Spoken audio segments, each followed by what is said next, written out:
Verseau, bonjour et bienvenue pour votre lecture de vie sentimentale spéciale célibataire. J'espère que vous allez tous très bien. Alors on va vous faire ça sous la même forme que je l'avais déjà fait au printemps. Je vais donc commencer par vous sortir une carte oracle spéciale amour universel, n'est-ce pas? Alors, on va voir un petit peu ce qu'on a et je vous lirai le descriptif parce que je ne les connais évidemment pas tous par cœur. Et on a, devinez ce qu'on a. On a amour. D'accord? Alors, je vais vous chercher cette page d'amour. Où est-elle? Amour. Alors, laissez l'amour guider vos paroles, vos pensées, vos actions et l'une de vos relations va considérablement s'améliorer. Sachez que l'amour guérit toute chose, il illumine les cœurs et les esprits, il ouvre les portes précédemment fermées et révèle les voies cachées jusque-là. Le seul ennemi de l'amour est la peur. Ainsi, soyez intrépide. La prochaine fois que vous devrez réagir ou répondre à une situation à travers le prisme de la peur, faites une pause et remplacez la peur par l'amour. Vous serez étonné des résultats de ce simple changement d'attitude. Bon, je pense qu'on peut arrêter la lecture là, hein, n'est-ce pas? Allez, on va voir. Donc, nos amis Verseau, qu'est-ce qu'on a ici pour cet amour qui pourrait venir renforcer ce message? Qu'est-ce qu'on a pour cette lecture de vie sentimentale pour vous? Signe, ascendant et lune, bien évidemment, voire même Vénus en Verseau. Qu'est-ce qu'on a? Alors, on va prendre là comme ça. Alors, Verseau, on a la justice, on a la reine de denier et on a la tour. Waouh! Waouh! Waouh! Alors, ce qui est sûr ici, c'est que quelque chose va venir complètement bousculer. Moi, j'ai l'impression, attendez, je le prends dans l'ordre. J'ai l'impression que en fait, c'est 3 étapes. Ce sont 3 étapes ici qui se déroulent dans votre vie. La première est une forme de justice qui vient rééquilibrer votre vie de tous les jours, votre vie sentimentale. Justice, ça peut se comprendre de 2 façons différentes. D'abord, une procédure en justice, oui. Par exemple, la rupture officielle d'un lien de mariage, voilà, la rupture officielle, quelque chose d'officiel. Mais on peut aussi imaginer que c'est une sorte de justice des dieux, une sorte de justice que vous rendez en écoutant votre cœur, comme on l'a entendu ici précédemment, n'est-ce pas? Vous exigez justice de vous-même, vous voyez les choses à leur juste place, sous le bon angle, le meilleur angle, un angle qui vous paraît à vous être plus juste.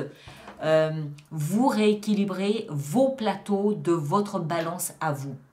Et je le vois plutôt comme ça. Pourquoi? Parce qu'on a la reine de denier. La reine de denier, que vous soyez un homme ou une femme, n'a rien à voir. Elle nous parle du concret, elle nous parle du tangible, elle nous parle également de l'estime et de la considération qu'on a pour soi. Alors, ça peut concerner une histoire d'argent, oui, mais avec ce qu'on a pu entendre ici par rapport à ce message de l'amour, moi je le vois plutôt comme une espèce de réveil de « je mérite » d'aimer, je mérite d'être aimé, je mérite quelque chose d'autre, je mérite quelque chose à ma grandeur, à ma hauteur, à ma dimension. Si vous ne vous aimez pas, comment voulez-vous que quelqu'un puisse vous aimer? À partir du moment où on s'aime, on ne tolère pas que quelqu'un ne nous aime pas au moins autant qu'on s'aime. On ne tolérera jamais que quelqu'un nous méprise parce qu'on s'aime soi-même. On va défendre ses limites, on va défendre ses frontières. C'est exactement ce que fait la reine de denier. Elle a des frontières, elle a des lignes rouges où il y a une espèce de grand stop. On ne franchit pas ces barrières-là. Au-delà, on touche à la considération que j'ai pour moi. Moi, je sais qui je suis, je sais d'où je viens, je sais ce que j'ai traversé pour être là où je suis aujourd'hui.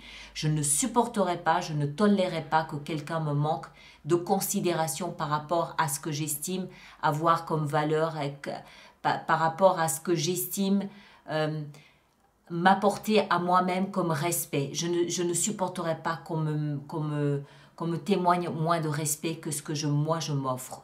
Hein, je ne sais pas si vous comprenez ce que je veux dire. En l'occurrence ici, ça n'a rien à voir avec la nourriture. Je ne pense pas non plus avec de l'argent, même si dans l'argent, on peut trouver une façon de se valoriser. Hein, déjà, on peut s'offrir de beaux atours, on peut prendre soin de soi. Donc, il y a une façon aussi là de faire attention à soi, de s'embellir et de prendre soin de soi à travers l'argent. Moi, je pense que c'est plutôt l'image que vous avez de vous-même qui est ici sur le devant de la scène. Et avec ça, qu'est-ce qu'on a? On a la tour. Alors, mon interprétation à moi, c'est que à partir du moment, comme on l'a vu ici dans le message, à partir du moment où vous décidez, non, je dois maintenant rétablir la vérité de mon cœur, la vérité par rapport à mon estime, ma considération, mon respect pour moi-même et de la façon dont je veux que les autres me témoignent au moins un minimum de respect, de considération, vous allez commencer à poser des frontières, à poser des limites et ça va complètement reconfigurer votre environnement. La tour nous explique que l'ancien schéma d'être ne sera plus et que quelque chose de nouveau est en train de se mettre en place. L'ancienne façon d'accepter qu'on vous aime ou d'aimer vous aussi n'est quelque chose qui va s'effondrer, qui va s'écrouler. Il y a une espèce de vérité qui va jaillir ici de quelque part à partir du moment où vous décidez.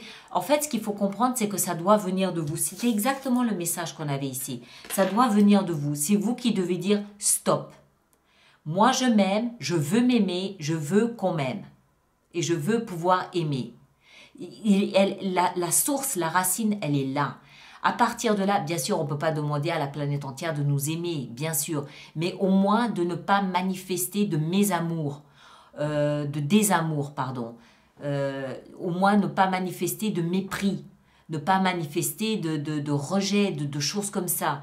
Et c'est là où vous allez poser des limites et des frontières à ne plus franchir. Vous estimez que vous êtes quelqu'un qu'on peut aimer, vous êtes aimable, vous êtes quelqu'un de bien, vous exigez qu'on vous aime à cette dimension-là. Et ça va complètement changer la façon dont vous allez vous montrer devant les autres, la façon dont vous allez vous montrer, vous dévoiler aux autres. Ça va complètement changer le regard que les autres portent sur vous. Si vous souffrez d'être seul, c'est le chemin à suivre. Commencez par vous aimer vous-même. C'est le chemin à suivre. Si vous voulez aimer et que vous ne savez pas comment manifester l'amour que vous avez pour quelqu'un, commencez déjà par vous changer de comportement face à vous pour que les autres, ensuite, par effet domino, changent de comportement face à vous. C'est un peu le message ici, j'ai l'impression. Alors, on va juste voir ici, si l'univers et la vie ou vos anges, ou vous donnez le nom que vous voulez, ça m'est égal. Bref, si vous deviez recevoir un conseil dans cette démarche, quel serait ce conseil? On va voir. Si vous deviez recevoir un conseil, quel serait ce conseil? Ce serait... Ah ah! 3 d'épée. Alors, si vous êtes dans ce type de configuration du je ne m'aime pas, je ne suis pas aimable, personne ne m'aimera jamais, je ne suis pas capable d'aimer », enfin, quand vous voyez ce genre de schéma-là, c'est parce que votre cœur a été brisé déjà une fois. Peut-être par une histoire ancienne, peut-être par votre histoire de vie tout simplement, hein, votre naissance, votre foyer, votre environnement, c'est possible. Mais le fait de commencer à vous aimer pour ce que vous êtes, comme vous êtes, vous accepter comme vous êtes, vous remplissez pas les standards de la société, peu importe. Commencez à vous accepter, vous aimer comme vous êtes pour vous-même va soigner ce cœur blessé ici. D'accord?